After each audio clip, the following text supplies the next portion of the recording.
Did you know that one of history's most brutal dictators once challenged Muhammad Ali to a boxing match in Uganda? But this wasn't just any ordinary challenge. It came from Idi Amin, a man who called himself the King of Scotland and reportedly kept human heads in his refrigerator. In 1975, at the height of his reign of terror, Idi Amin managed to convince Muhammad Ali to visit Uganda for what would become one of the strangest episodes in boxing history. Ali had just won the Rumble in the Jungle against George Foreman in Zaire, and Amin saw an opportunity to boost his international image. What many don't know is that before becoming Uganda's dictator, Amin was Uganda's boxing heavyweight champion for 9 consecutive years.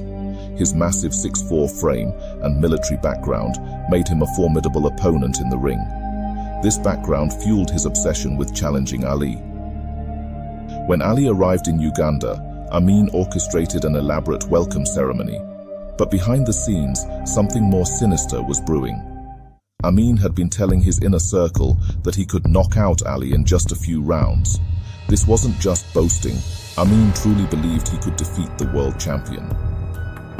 During a public event, Amin suddenly stepped into a boxing stance and started throwing punches in Ali's direction. The crowd fell silent.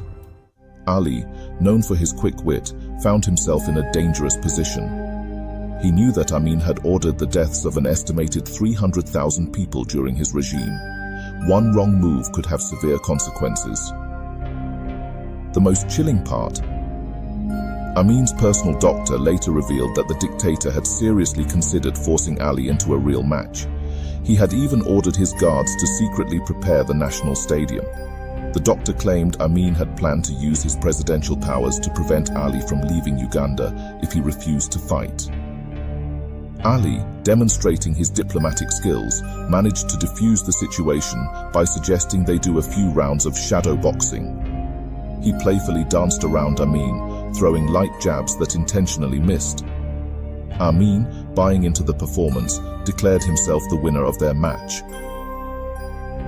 What's lesser known is that during this visit, Ali's team discovered disturbing details about Amin's boxing past. Former Ugandan boxers whispered stories about how Amin would force local champions to fight him, and those who performed too well would mysteriously disappear. The entire episode took a darker turn when Ali learned that on the very day he was meeting with Amin, several political prisoners were being executed in a nearby prison. Ali later expressed deep regret about his visit, realizing he had been used as a propaganda tool by one of Africa's most notorious dictators. Perhaps the most ironic detail of this historical encounter was that while Amin was trying to prove his boxing prowess to Ali, his own Olympic boxing team had secretly fled Uganda during the 1972 Munich Olympics, fearing execution upon their return home.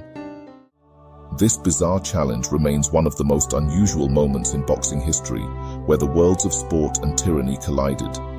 It serves as a reminder of how even the greatest sporting icons can become entangled in the dark web of political power and dictatorship.